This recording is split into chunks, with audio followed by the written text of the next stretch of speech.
to the show and hope you're enjoying a wonderful summer. Today we have Jennifer Yerdon from Dove, Quincy, Massachusetts, Outreach Program Manager for Dove. We are honored to have her on our show. Soph and me have been looking forward to have Jen. And Jen, please introduce yourself and tell us all that you do for the community. Sure. Thank you for having me back again. So I'm the Outreach and Education Manager for Dove, and Dove is a domestic violence agency based out of Quincy, and we have a shelter for folks that are looking for safety, fleeing a domestic violence relationship. And then we also have a community service office, so we can offer counseling and other kind of supportive services to folks that live in the community that might be experiencing domestic violence. So we're able to work with them around some legal issues they might have, helping people in the courthouse, and then also providing direct services like counseling and support groups. Excellent. And I hear that Dove also does a lot of work with the school system as well as teen violence, and I think you're an active member and a participant. We do, yeah. So that's my favorite part of my job. We run a teen dating violence program called Youth Speak, and we're able to run that in some of the local schools. We're in Quincy High School, North Quincy, Randolph, and Holbrook High Schools. So we've had a relationship with them for I think about 7 years. So we've been able to expand that over the years and kind of grow our relationship with the schools and address teen dating violence. Now, do you do this for the middle school or the high school? So right now we're in the high schools, but we're actually hoping to expand our program to the middle schools.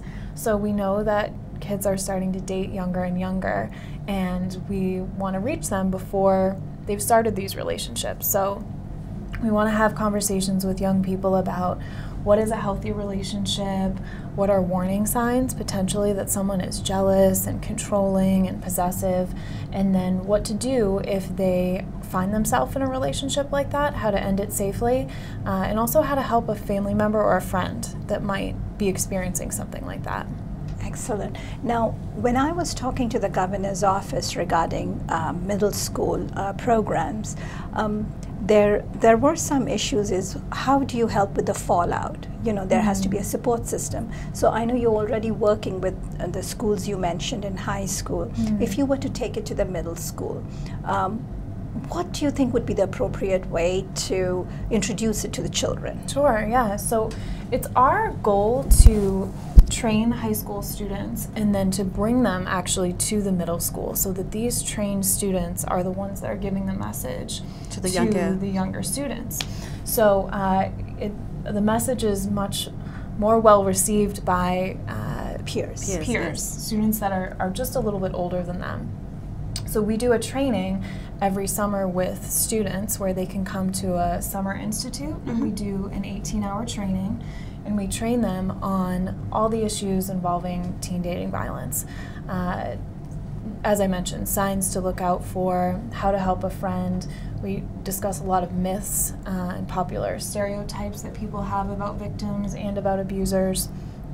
And then we train those students not only so that they have the information, but so they can be active bystanders. So we spend a lot of time talking about, now that you're trained, now that you know all of this information, what are you going to do about it? And so a lot of the training is focused on intervening. And that doesn't necessarily have to mean stepping in between a couple that's arguing or putting yourself in danger, but maybe it means getting a guidance counselor involved, or it means approaching the person afterwards and offering them support, telling them they don't deserve to be treated that way.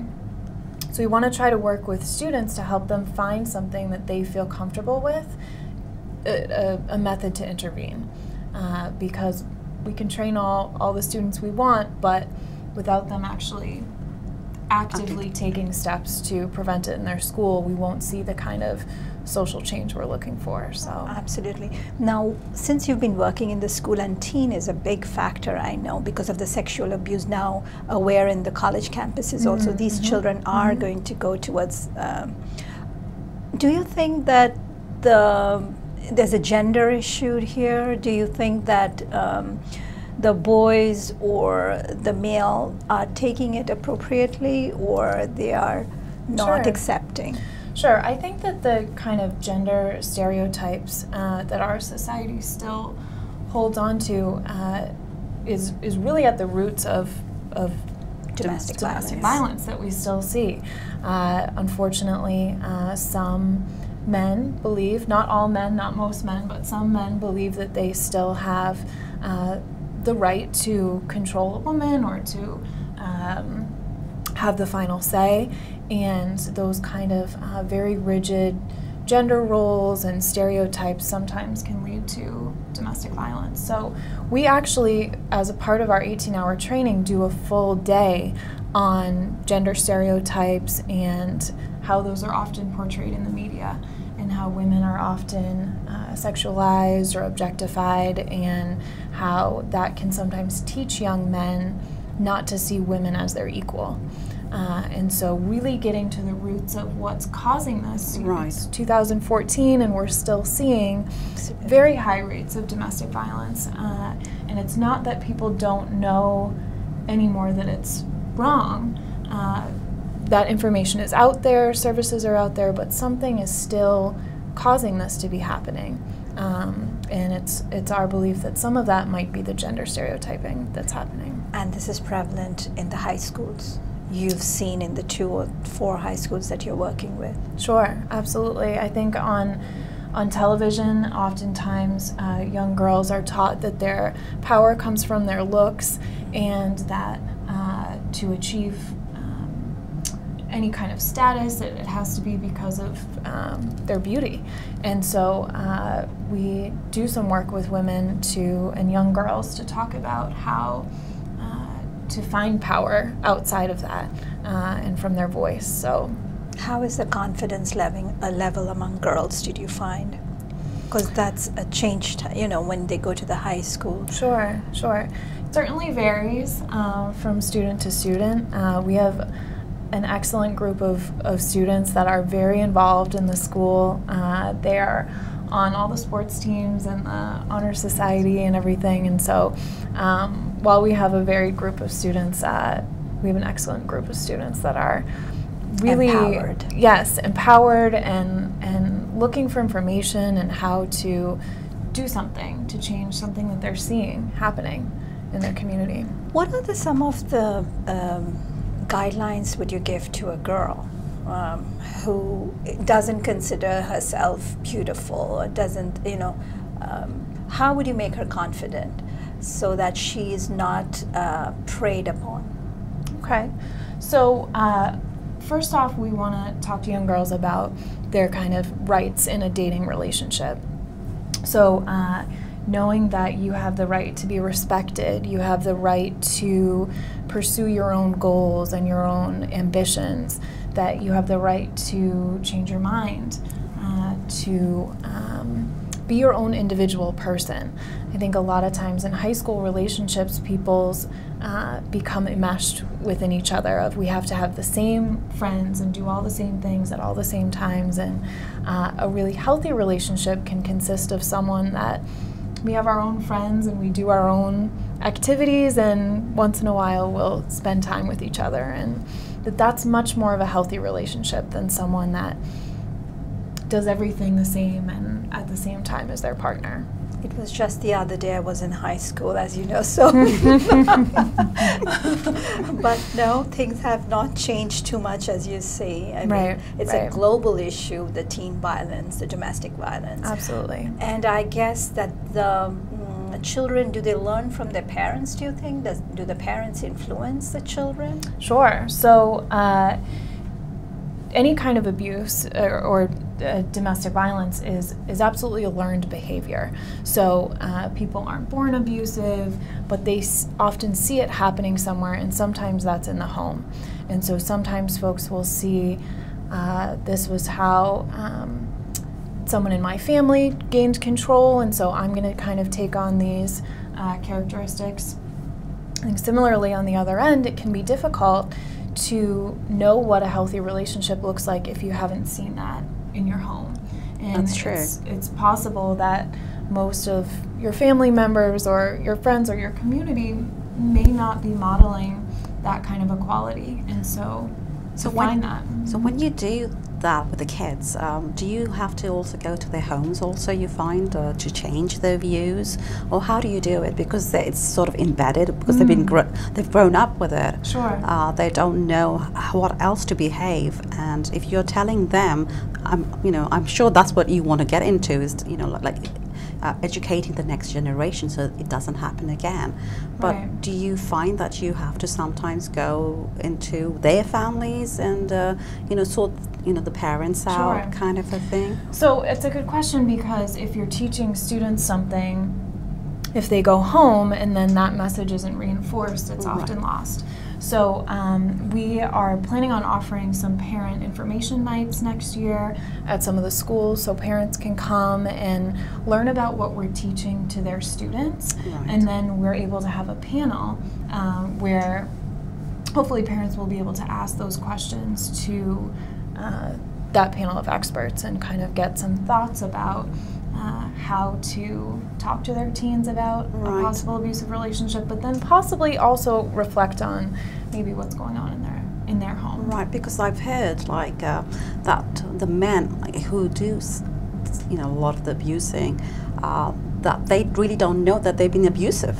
Like, they don't know that's it's not a healthy relationship, or the mother is being quiet about it.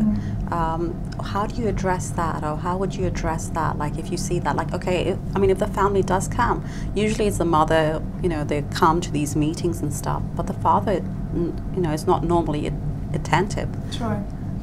So many abusers believe that they are the victims in the relationship. And that's what was surprising when I learned that they feel victimized, or they're the victims actually. Yeah, it's part of the kind of mind messing or control that someone that's abusive might have over their partner, convincing them that everything that's happened in the relationship is actually their fault, and that if they had only complied with their very reasonable requests, that none of this would have happened. Right. And many abusive folks will believe they're trying to teach a lesson to the person that they're in a relationship with. So it's very often justified. That abusive person often believes that their behavior is reasonable. Absolutely. And it can be very, very confusing to someone that is a victim in that relationship. Right. And so while it may sound very clear and obvious to us that this form of abuse is not your fault, that can be very, very new and influential information to share with someone that's a victim or a survivor. What is happening to you is not your fault, and you don't deserve that. Jen, could you also share some light on Dove's, all the programs that Dove does? Sure. Take care. I know that it takes care of the community and its people. It's a wonderful, excellent organization, and I'm so honored, and I'm sure Sophie is, to have you representing Dove here. But would you please tell us in details, and to all our viewers, about Dove? Because I know Quincy is a diverse community, and a lot of people are here. Some of them don't want to come out of their shell to learn the training or to acknowledge domestic violence and be in denial. Sure. So maybe you can share some light that Absolutely. they can approach Dove. Sure. So we're most well known for our shelter. Dove has been in existence in the Quincy area for about 35 years. So folks, as I mentioned at the beginning, can come if they're seeking safety from an abusive relationship. They can call our hotline, which is listed, and we will speak with them, and if there's space in our program, we can have them come in. We'll do lots of work with them around safety planning and making a plan for the future. If there's not space in our program, we're able to work with people to help them to find another space, hopefully that works for them. So there's someone or another all the time who can help out. Absolutely. The victims. So there always will be someone that will answer our hotline, and it's a trained domestic violence professional. So they can answer questions about a relationship. They can provide emotional support if someone has experienced something where they're feeling they could be supported by someone that understands what they've been through. We always advocate that someone, if they're in an emergency situation, call the police, but as a follow-up, to call our hotline can be very helpful. So it actually, like domestic violence, it's all across the world, it's all across cultures, so it's not, because a lot of people, you know, it's like a taboo for them to bring it out or just to say stuff, but it happens all over, and people who come new to the country have a hard time because they either feel isolated, they don't know anyone, Right. so they don't know that they've been actually been, you know, they've been kind of tortured or, you know, or what. Absolutely. It's a great point because domestic violence absolutely happens regardless of someone's income, their education, their race, where they live. And so we see all types of people coming into our program. We also work with men, men that have been abused by women, men that have been abused by other men. And so we're able to offer services to anyone. But another great point is someone new to this country that might not know where to get services or what their rights are. And so we're able to inform people about that. If anyone has made you afraid or has threatened you in any way, we would love to help you and to provide some support towards you. Well, that's important to know. It's like some people don't know that they are, you know, when they are, you know, victimized or they are being, you know, violence against them, they think it's normal part because that's what they've seen, and you know they're kind of accepting that kind of a thing. But you want to tell them that this is not the case. This is not the right behavior. Absolutely. So, no one deserves to live in fear. No one deserves to be physically, emotionally, verbally, sexually, financially abused. And if someone feels that they are being controlled, that's really what we are looking for when we're assessing if it's an abusive relationship. Not if there's anger, not if there's physical abuse or not. We're really just looking for control. Is the partner trying to control you? And that alone constitutes it as an abusive relationship. I think the first thing is the recognition. These women or the men need to first recognize that they are suffering. And once they do, they should be aware that the Dove exists right here in Quincy. And there is a hotline, and we always have the Dove hotline on our show that you can call the hotline at any time. And there will be support group. And then, of course, they can refer to, Dove can refer to different Absolutely. Departments. The big thing that I would really like to see happen is to take this to the middle school level. This is what from the beginning of the year, I have been pursuing my goal, and I have achieved to a great point. And thanks to the governor's office, they have really been very helpful. But there has to be a little bit of understanding is how do we take from the high school to the middle school without the children being terrorized or, you know, go back home and fall out and then there's no support system. So I was so happy when you said it's the peer, the high school children. So if we can make that work here, probably we can work all over the state. I would love to. This is exactly what I am really hoping for. And we're working on it continuously. So this can be done, you think, that and has been done already in Quincy? So we haven't, we've trained students in Quincy and have an active program in the high school, but it's our goal to move into the middle schools in the future. So it's not happened yet. But not yet, yep. But hopefully in the next couple of years or so that's she would our want. hope. So but is it you need permission from the state, or is it the permission from the school system? What exactly can make this easier to go to the middle school? So I think it's the coordination of bringing the students over. If the school is open to it, then we're open to coming in and doing it. And so finding a contact person at the school, if there's middle schools that are interested in partnering with us, I would be happy to speak with you and set up something and try to move forward. I'd be really happy to. We can start first here in Quincy. Why I noticed is just like Soph said that we have diverse you know, people from all over the world here in Quincy, and their children are going to the schools. So I am sure that there is abusive relations because it's an accepted factor in other parts of the world. So when they come here, the children don't know any better, and these are all immigrant children. So if they are taught way early in life, right here in Quincy, you know, maybe working with you, then perhaps we can stop this. We can stop violence at middle school itself and going towards high school and so on and so forth. So it's a whole new generation change. It's basically a nation change. And maybe we can speak to the school system in middle school here, right here in Quincy first. Sure.